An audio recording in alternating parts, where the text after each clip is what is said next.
Let me say something that's going to piss a lot of people off.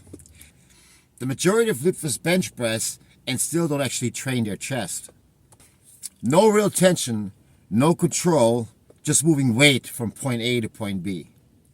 Today I'm breaking down a bench press and vertical chest press movements.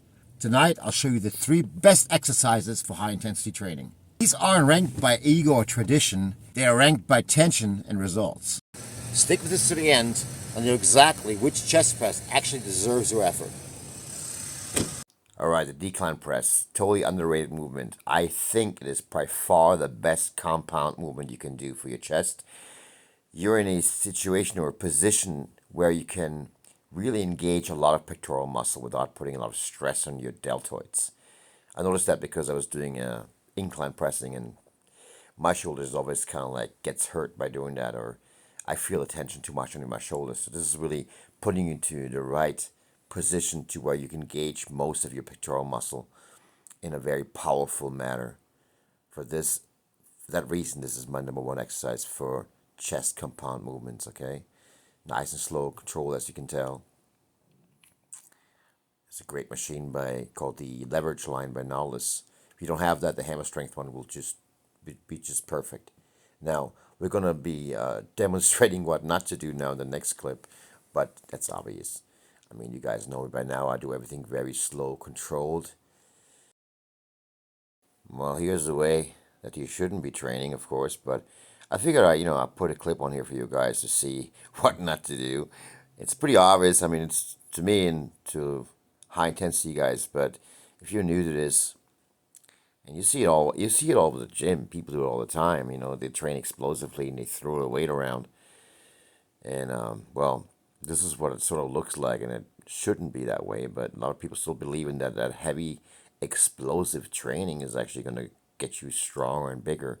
And all it really does is it destroys your tendons and joints and everything else. So don't do it. Vertical chest press. This exercise almost got the first place, but the decline is a little bit better, I think.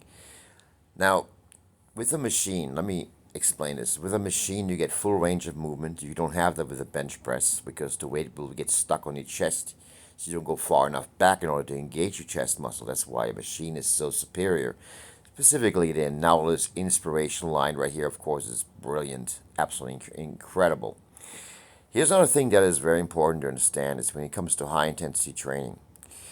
When you're moving away to the point of failure, you do not want to get stuck under the weight, obviously.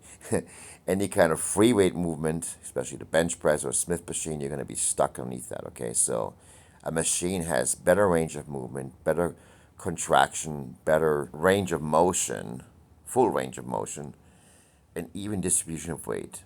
And the safety aspects are very important as well. So if you have machines, stick to them, okay? If of course, you don't have machines, there's other options, and here would be my 3rd option. I almost put in the bench press, but it's still a bit of it's between the two. If you only have a bench press available with a bar, that's fine, okay?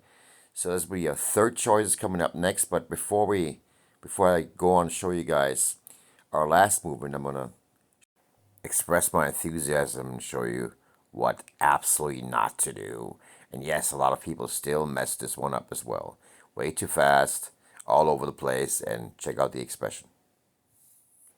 Number 3, I picked a free weight because, some of you guys don't have machines, so we got to pick a free weight, of course, and it's not my favorite thing to do, but it still works. Free weight, dumbbells, or bench press. In this particular one, I wanted to show you guys the actual way to perform dumbbell bench presses. And I like the dumbbells a little bit better because you get a further range, so you can go further down without having that bar stuck on your chest. The bench press does not allow for the full range, really. Here, see how far I go down? Now here is where you really stretch your chest out, so you really get that stretch that chest pre-stretch. That's what you want, okay? And when I bring the weight up, I don't bring the dumbbells back together fully, okay? So I'm kind of like, I'm trying to maintain the best amount of tension, the most consistent tension on the chest. Try to avoid losing that tension when I bring my hands together fully and I'm make the dumbbells actually touch each other on top and lower onto my joints more. And I feel there's more tension if I keep them apart. So I hope that demonstrates this pretty well for you guys. You can see how it's done properly now. Let's move to the improper way. And I know you guys are looking forward to that one.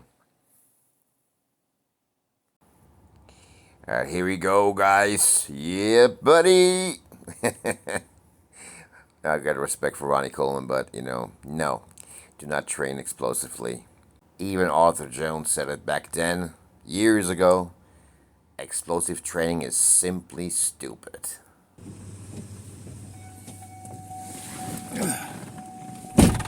Now you've seen the difference, not between exercises, but between moving weight and actually training your chest. Chest growth isn't limited by effort. It's limited by exercise selection and how that resistance is applied. That's why these 3 exercises were ranked the way they were. Not by tradition, not by ego, but by tension. If this changed how you look at chest pressing, this series will change how you train everything else. Subscribe if you want the full breakdown, muscle by muscle and movement by movement. And if you want structured programs, coaching, or real high-intensity training resources, check the links in the description below. Train with purpose, recover like it matters, and stop wasting effort on exercises that don't. That's not training. That's cardio cosplay. Come learn the real way. Heavy Duty Nation. I don't adjust my standards to be understood. I apply them to see what's real.